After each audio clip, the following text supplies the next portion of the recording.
Welcome to the Pitchwerks podcast. I'm Scott McTaggart. Over the last 20 years, I've been a sales rep, a marketer, a manager, an executive, a consultant, and an advisor. This show is designed to give you access to my list of contacts so that you can learn more about how to present your ideas at work and succeed in your career. Startups and salespeople, marketers and managers from the Epicast Network in Pittsburgh. It's the Pitchwerks podcast. It's great to dream about, oh yeah, I just started my own business, we boomed, and we're making millions of dollars, and that's a great visual, and I dream of that every day, right? But realistically, I've got bills to pay, and I've got a lot of other things, and you've got to figure that out. So at some point, you have to take a leap, and it's a huge leap, and it's like, I don't know, it's the scariest thing you could ever do. Hey everybody, it's Scott. This is Wednesday. Welcome back to your Pitchwerks podcast. And I've got an interesting sort of like story within a story this week. John Santavy from Wuvavi is here. And it's interesting because not only is John trying to sell services to these businesses whose employees, I don't know, the employees might accidentally let somebody breach the corporate network, but then he's got to go a little bit further and make it so that the employees absorb and understand the training. So John's got a couple different presentation tricks in his toolbox. Before we jump into that, though, I am going to do what I always do, and that is remind you that if this is the first time you are hearing this fine program, this would be a good time for you to make a mental note to subscribe. In fact, don't just make the mental note, go do it. It's an easy thing. It's a click of one button, and then every single week you will get it. Sales, marketing, startups, all of that stuff. We talk about that every single Wednesday morning. And if you subscribe, you get it a little bit earlier than everybody else. So let's jump in. Let's talk to John Wuvavi. You spell that W-U-V-A-V-I if you want to check them out online.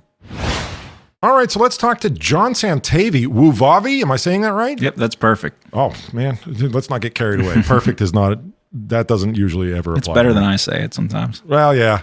Where did that name come from?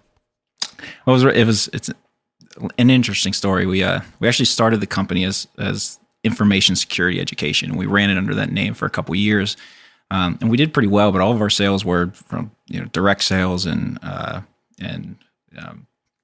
networking, things like that. We weren't ranking in Google. We weren't doing anything well. So you had to physically touch somebody in order for them to be a lead. Yeah, we thought it was a great idea to name the company Information Security Education. It was a perfect description of what we did. And we're like, that's great. We nailed it. And after a while, we found out we're never going to rank for information security education, right? There are tons of companies with a ton more money than what we have selling this, not the same thing, but similar types of products that just competing for that space. And we were never going to succeed there. So then we decided we had to make a change, and we took some time on we have a fun approach to security and to what we do, which I think is a little bit different. So we wanted something fun. We wanted something interesting and memorable. The code name that we were using for this when we were developing it before it ever came out was Wuvavi. Yeah. And so a couple years after, when we were running the information security education name, that kind of just stuck with us. And we went through a bunch of different things, but it was like, that's what we were calling it anweigh internally. You became familiar with it. Yeah. And we just used it, and we just ran with it. And we said, we talked to a couple people and they all liked it. And we get mixed reviews. Some people are like, I think older traditional folks are like, what the heck is that? And they don't love it, but that's okay. They remember it. I don't mind it. The reason I asked the question is because some people, whether they do it forwards or backwards, like some people really meant it to be like about a Alaskan Native word, which means, right? Like we've had that kind of a thing. And then we've had other people who are just like, no, we made it up. It means nothing. And we're trying to give it meaning, right? And that was really sort of the essence of my question. We're kind of right in the middle of that. Yeah. I'm actually fascinated though by the discovery that you made with information security instead of Wuvavi, because I always thought that I would grab that SEO friendly name for certain things. Like it's one of the first things I do is like, okay, what are we going to build? What's this startup? And you say, okay, this thing is about cars and being clean. Okay, we're going to look up car washes, right? And it's like, we're going to call our business carwashincorporated.com is the website. Very easy, very easy. And it's interesting to have you say, like, no, you still need a ton of money in order to make that SEO friendly name work. Yeah. And in this space, I think clicks were costing like $20, $30, $40 a click, something like that. It's just completely unreasonable. Yeah. And nobody can, well, I mean, they can, but nobody should be paying that much for a flimsy lead that you have no idea whether or not it's got a good accidentally possibility. clicked on it, right? Yeah. So yeah. Or intentionally. Yeah. They're like, Joe the intern, come into my office. Okay, I want you to run this Google search. I just want you to click everybody that's not us in the sidebar because we just want to run them out of business that way. That's evil, but I'm sure it's done. I guarantee you it's been done. I know for a fact back in the beginning days of those sponsored listings in Google, I would watch as some of these words that I wanted would go like $2, $4, $7. And you're sitting there going like, somebody is just sitting there watching, like, I don't know, you're in the clothing business and Gap is sitting there going, click all of the, Eddie Bauer links. Yeah. Don't do anything. Just click and then close it and then have everybody in their cubicle farm do it. And we just cost them $1,000. So you came bearing gifts today. And I have to say, I mean, other people have given gifts, but no one has brought me fancy scotch before. And fancy scotch is kind of like my thing. Good. Which I don't even think you knew. I did not know that, but I'm glad you decided to crack it. That's partly why I gave it to you before. Yeah. And just in case I might. Just in case you might. Man, I like the way you think. So hang on a second. Let's get the spelling on this. I got to reach over here. Yeah, don't ask me. All right. This thing is spelled AUCHENTOSHAN. And you said it's pronounced... Oshintoshin. Actually, you know what? But if I'm off on that and somebody calls me out, then I'll be completely embarrassed. You tell them that it's an accent thing. Yeah. It's just all about the inflection of the voice. Is it Pittsburghese or am I doing a Scottish accent? Is it real or is it Memorex? Oshintoshin. Well, it's fantastic, and I appreciate you bringing it in, and I'm glad you were willing to share it with me. Buzzy, on the other hand, well, there's no accounting for taste. He's a beer guy. So Wuvavi is in the information security space. But I think a lot of people, when they think about that, they think about a tech play in terms of like, and I always think about this is that old game Missile Defense. You remember where you would see the line coming in? You may be too young for this. I don't know. And then you would target the line as it came in and shoot it down. And I think a lot of people think of it like arcade game. It's like spy versus spy, sort of like tech warfare arms race. And you guys have a totally different way of doing it.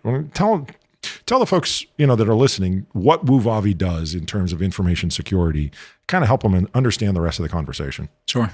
The majority of cybersecurity breaches start with employees, and it's a large majority. I've seen, statistics are a funny thing, but I've seen 90%, 80%, 70% start with employee actions.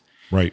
And so companies invest a lot of money in the infrastructure to build a strong firewall to protect their organization, but even the best firewall isn't going to protect you from someone clicking a malicious link. Opening something up for somebody. It's like holding the door open. Yeah, exactly. Or even taking a phone call and from Joe from IT asking for their password to reset their computer, right? Right. And you like to think that you're too smart to fall for that, but if you're really busy, you might not be. Or somebody didn't grow up with technology. Right. They're not going to recognize that, and they're just going to trust it and do it. And then you've opened up the door for a breach.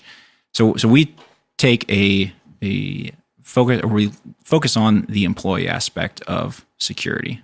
They seem to be the vulnerable point. I'm sure you've heard this before because it's your business, right? But like the fastest way to get into somebody's network is just to drop a USB stick outside of their building. Yeah. Right. And someone will come in and plug it into a protected device. Yeah. And now it's not a protected device anymore. Yeah, exactly. It's a really interesting thing that people do. And actually there are services that actually pay you and you drop it and you can and just to test your employees, just like we do with the phishing and things like that.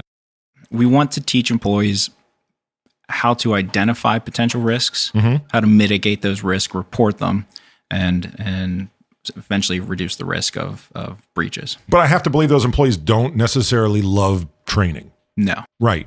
And that's actually what I was thinking when I first started talking to you, it's like, how do you, a lot of times on this show, we talk about sales and marketing, and we talk about these things in terms of being able to find an audience that is out there amongst people who are disinterested, right? So a billboard, let's do it that way. A billboard is out there not because every driver on the road wants what's on the billboard. It's because 1 out of 100 wants what's on the billboard. And it's a pretty easy way just to catch all those people's, attention for 1 second.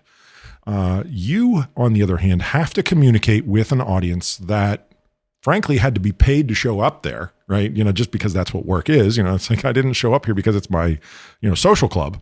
And then on top of that, they may not put the same level of importance, the same priority level on this training. So I'd like to, if you don't mind, kind of talk about how you do that, right? So let's assume right now I have a company and I hire Wuvavi to help me to secure my operation. What happens next? Sure. So there's sort of 2 levels to it, right? There's the executive level, which you're in that position. We have to play to that and support that, and that's who we're selling to. And then there's the employee level. So from a standpoint of engaging employees, there's a couple ways that we do that. One is we make things really fun. Yeah. And we do animated videos. We tell really funny stories, really corny videos, and we get that feedback a lot. This was corny. This was really silly. But I remember that anecdote you told us about, passwords in underwear or something like that makes us feel good because they do remember it. And that's what's important. How many times you take some HR training that you don't remember anything? So yeah, it is silly, but they listen to it, they pay attention to it, and they think it's funny. And then in terms of how we've built this solution is we do things to require that the employees can't leave their desk. It's not a video that's 20 minutes long, right? And they walk away and then come back at the end and answer some questions. Wait for it. Once it times out, then I can go back to what I wanted to do, right? Right. So that's an important piece is making sure they're in front of the screen and paying attention. And then from the executive level, they want to see that these people are trained, but they also want to understand, who's a high risk, how to identify the high-risk employees and what to do after that. So one of the things we do is after, let's say, a one-time training, we do simulated phishing attacks. So we'll do an attack. We recommend monthly or quarterly or something like that. But you'd send a phishing attack, and then let's say Joe fails 3 times. Yeah. And then they're identified as a high risk in the system. And then we encourage the CIO or the CEO, whoever it might be, to go sit down with that employee and talk to them about why this is a risky, why this is important, first off. What's possible. Yeah. What could happen to the company and why you need to pay attention to it and why we need to see that trend change. So it becomes a tool for that executive to start that conversation where they would never know which employees are taking this seriously or not. Right. And I have to ask now, right? Like, is this software that you're running in the local environment? Is it web delivered? How are you doing that? It's web-based. Okay, great. So in other words, you don't actually have to physically be like in Chicago to have a customer in Chicago. No. Not at all. So I'm McTaggart Enterprises. I'm in Chicago. I say, oh man, somebody clicked a stupid link and now all of a sudden there's ransomware on my PC, which we saw probably about a year ago, right? Where there were ransomware stories on the national news, every night. Hospitals being shut schools. Down. The UK had the National Health Service be shut down basically because all their computers were locked out, right? So roughly everybody, maybe not actually everybody, but roughly everybody has some exposure to the potential risk. That's one thing you need, is that motivation. And then the second thing becomes, okay, now how do we avoid it, right? You're selling to the executive, but you're educating the employee. How long does it take, assuming that I'm relatively interested, I'm paying attention, I'm in the program, like I'm actually with the program. How long does that take to educate somebody? Yeah, that's a good question. So we tell you a little bit more about when we started this. It was our idea was to build this for smaller companies. Let's say 10 to 100. We thought 100 might be the high end of our customer base. I think there's a ton of opportunity in that segment because that's the people that can't afford a cybersecurity expert. Exactly. They don't have an IT team that's doing this. So that's what we thought. So when we did that, we built an extremely simple process as far as signing up, for a simple process from the administrative side, the executive side of buying it and rolling it out to the organization. And then we made a simple process for the employees. So the time that it takes an employee to do this is about 30 to 40 minutes. And then those simulated phishing attacks, like 10 seconds, right? Right. They either click or don't click. And when they click, then they're immediately trained very quickly on what they should have seen in that email. Nice. So it's a very, very, it doesn't take a lot of time at all, or it doesn't cost a lot. Over the life, you're talking probably an hour, unless somebody's really having a difficult time absorbing the material. Right. That's nice. Okay. Yeah. So I've got 40 minutes invested. I go through all these different things. You send these periodic phishing attacks. If somebody comes to you now and says, all right, John, now I want you to teach people about something entirely unrelated, right? I want you to teach people about sexual harassment in the workplace. Do you take that offer? That has happened. I'm sure of it.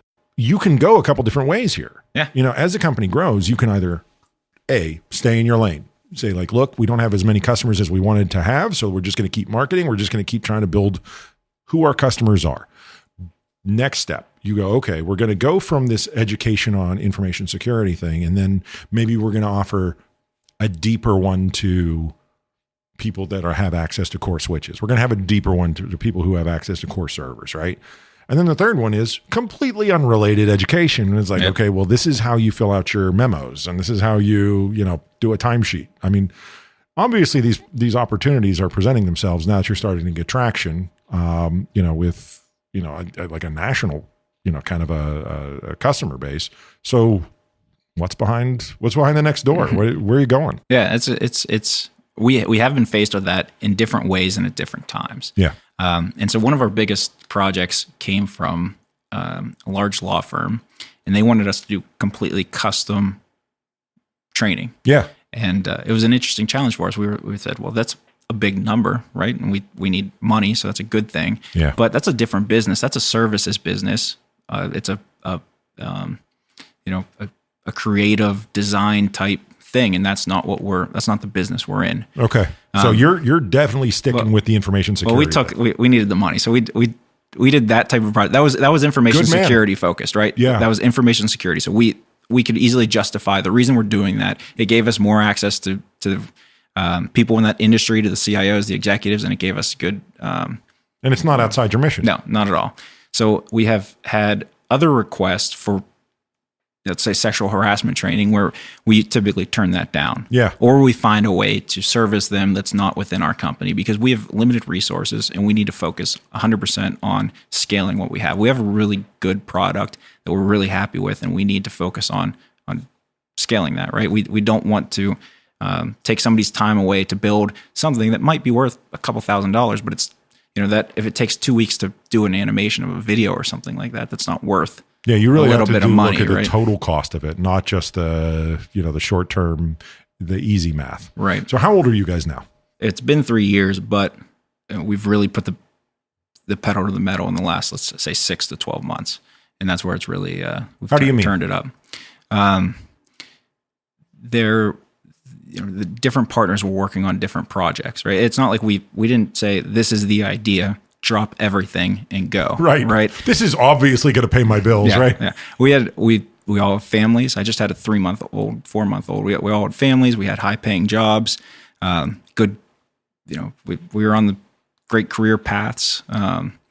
And so it took time to build and to validate. Yeah, to validate it. But once we did, last year was a good year, and we had the contracts in place, and we decided this was the time to go. That's fantastic. Yeah. And how many people are in the organization now that, between your your people that are kind of working their way to full-time and the full-time people, and even, if you've got like regular team members that are contract, how many people are making up this whole Wuvavi effort at this point? Sure. There are essentially 3 really full-time guys. Your core people.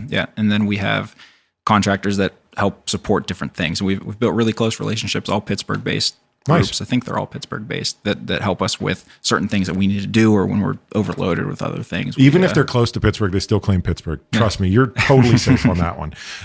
Direct sales or channel model? Both right now. And we're in an interesting place in the business where we're still trying to define what our repeatable sales process is. Yeah. So we've had a lot of success with direct sales, cold calling. Mm-hmm. Some of those big contracts came from cold calling, right? And the old traditional, getting on the phone and finding a need and doing it. But then we're doing a lot of marketing through social and through other channels where we're we're getting smaller contracts, right? So it's kind of and then we're doing a lot of free writing, trying to get content out there, and we're getting leads from that. And so we're finding the direct sales are targeted and doing well in big, our bigger customers are a few thousand employees, right? So that's where the direct sales really comes into play, and those are good deals for us. And then in the lower level stuff comes from typically some type of marketing. We have to be flexible at this point. We have to be ready to pivot and do what we need to do to get business, but also stay profitable and stay. And we've done. My partner's done an amazing job of. You talked about supporting a lot of customers, right? And we from early on, we've done a lot of work of designing out issues and making it a simple process, so that out of maybe one support call out of 1,000 users, something like that, maybe less than that, right? It's. I'm going to knock wood for you just because it feels right now. We've said it a couple of times and it hasn't gotten screwed up. That, yeah, but we all. I mean, we're also not as far as we like to be, and I could see that's never going to work when there's millions. But at this stage, we've done a really good job of that. And when we find something, we figure out what the problem is and we design it out so that we're okay. So we've been able to scale and support those things, at least at this point. Before you got involved with this, what were you marketing? What were you selling? Sure. I was in a higher price point software product. It was a really interesting tool where we did simulation. Yeah. And I spent, I think, 4 years or so doing direct sales and 4 years or so managing a global channel. So not really so far outside of what you're doing now, just now it's your product. Yeah, exactly. Okay, that's valuable, right? Yeah. So you took something, you learned all the different parts of it, and you said, well, there's no reason I can't do this with my own product. Yeah. Is that kind of what your thought process was looking for something that you could be the head of? Like, I don't want to work for somebody else? Or did your partner come to you and say, hey, I have this idea for a product, and you seem like the guy who can execute? Both of those things happened. Well, that's weird because you would think that they'd be mutually exclusive. Yeah. So my father was a small business owner. Yeah. What did he do? He had a concrete company. Oh, nice. So I always saw that growing up, and he was a hard worker. He's a blue collar. I was going to say, I'm sure he was real lazy, right? Right. So, and that was cool to me. I was proud to say that that's what my dad did, right? And so that's what I always wanted to do. My wife's father, same thing. He went after, in his late 20s, I think he went back to school to become a pharmacist, and then he has his own pharmacy now, right? Nice. And now he supports his kids. And we look back at like where they were at before that, and then when they took the risk to start their own companies, where they're at now, and what that meant to my wife and to me, and like changed our lives, right? So now that I have a young son, I kind of want to be able to do the same thing and give him that. But at the same time, my partner had a great idea, and he said, hey, what happened was he was at a Pittsburgh startup that was doing well. They are millions in revenue, and they had this problem that they couldn't solve, and there was ways to solve it, but it cost a whole lot of money, and you had to get consultants, and they didn't really do what he needed them to do. Yeah. So then it was kind of a little both. I was always ready to do this. It was just a matter of time of when it came up. So the software product, you were doing your own direct sales, you ran a global channel, and now all of a sudden, I mean, don't take this the wrong way, but it sounds like you were very close to being in the comfort trap, right? Where it's like, I could just sit here and do this. I could make a lot of money and never think twice about it. Why did you move? I was absolutely comfortable, but I guess the main reason was, I told you, with just having my dad and my, you want to pass it down to your son, but still those comfort's a hard thing to turn your back on. Yeah. My wife is incredible. She's a pharmacist as well. And so I have that support of, it took just as much of her support to say, hey, yeah, you can do this. Right. So that was a huge part of it. Making sure it was the right decision, because there is it's great to dream about, oh yeah, I just started my own business. We boomed and we're, making millions of dollars. And that's a great visual. And I dream of that every day. Right. But realistically, I've got bills to pay and I've got a lot of other things, and you've got to figure that out. So at some point you have to take a leap, and it's a huge leap. And it's like, I don't know, it's the scariest thing you could ever do. That's exactly what I'm saying. And it gets worse when you're comfortable. Yeah. You get your back to the wall and you have nothing to lose. Like, don't get me wrong. I respect success. Okay. But there's something about somebody like putting down the silver spoon and being like, No, I'm going to go do that. Right. Like I'm a perfectly comfortable investment banker for Goldman Sachs, but I'm going to go become a heavyweight fighter. Like it's a totally different thing. And you're like, well, you have to start at the beginning again, right? Yeah.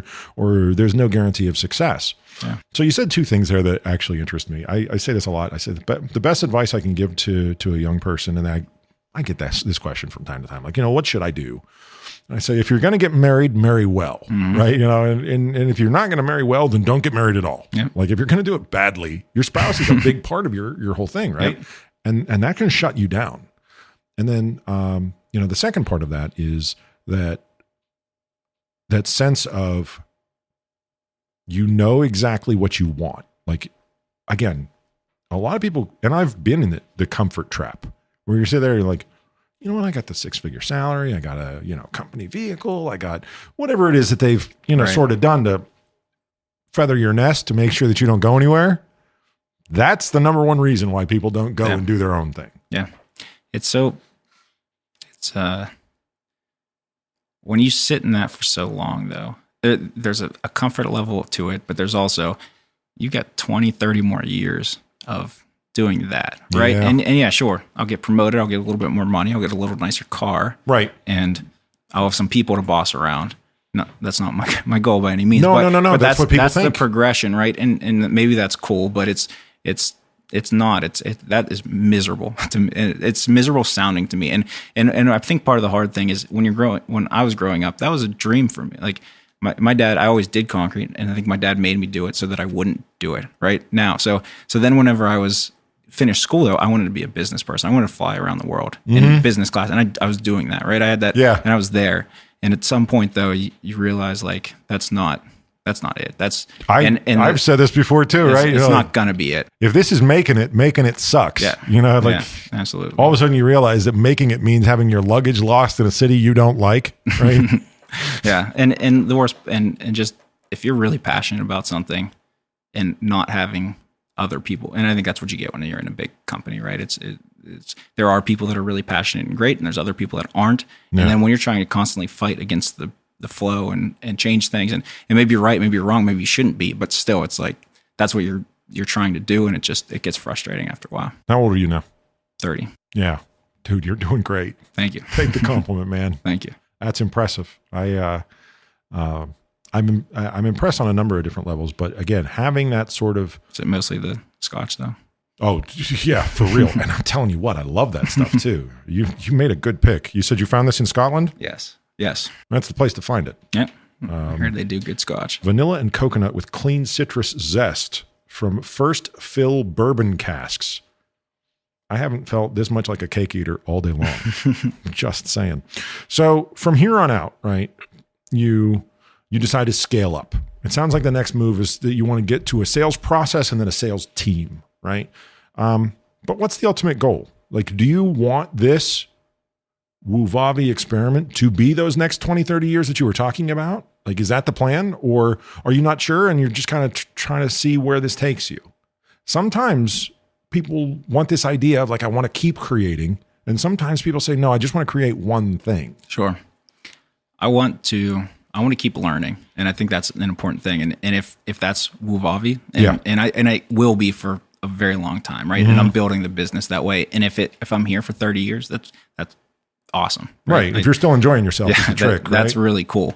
But if something happens and there's other projects to take on, then those are good opportunities too, right? It's about learning and doing what's right. And, so I guess both of those things. But, this idea that like, okay, we have to sell to a bigger fish or we have to go IPO. Those are the two things that like everybody writes into their business plan. And, let's just call it what it is. The business plan is usually a work of fiction anyway, because they're not sure what they're going to learn along the way, but they were expected to write a business plan when they first decided to have business cards printed.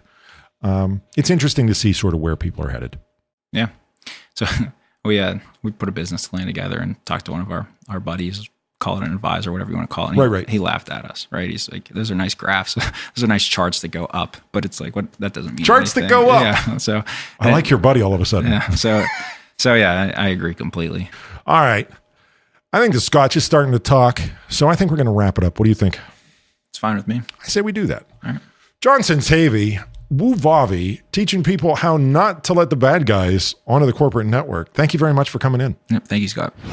All right, that's the end of the ride. I hope you enjoyed it. Thanks to John from Wuvavi. Definitely, you should be paying attention to all the various things that are lurking out there on your computer. You know, it's pretty easy to trick a computer user into clicking the wrong link if they don't know what they're looking for. So I think that's a pretty valuable service. And I think a lot of you small and medium-sized businesses, that's something you should have your attention, turned toward.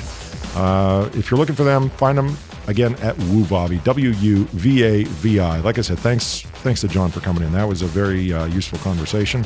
Don't forget to subscribe to this fine program. We come out every single Wednesday, sales, marketing, and startups, here from the Epicast Network. If you are subscribed, you get it a little bit earlier than everybody else, and that is something to celebrate. Otherwise, we're going back and we're going to make another one of these shows, and you will catch us same time, same channel on Wednesday. Talk to you then. The Pitchwerks podcast comes to you from Pittsburgh, Pennsylvania, a production of the Epicast Network and McTaggart, LLC. Engineering and production by Buzzy Torek and Nick Miller. For more information, show feedback, and ad sales, visit pitchwerks.com, pitchwerks.com. On social media, find and follow the show on Twitter, LinkedIn, Facebook, and Instagram using that same brand name, pitchwerks.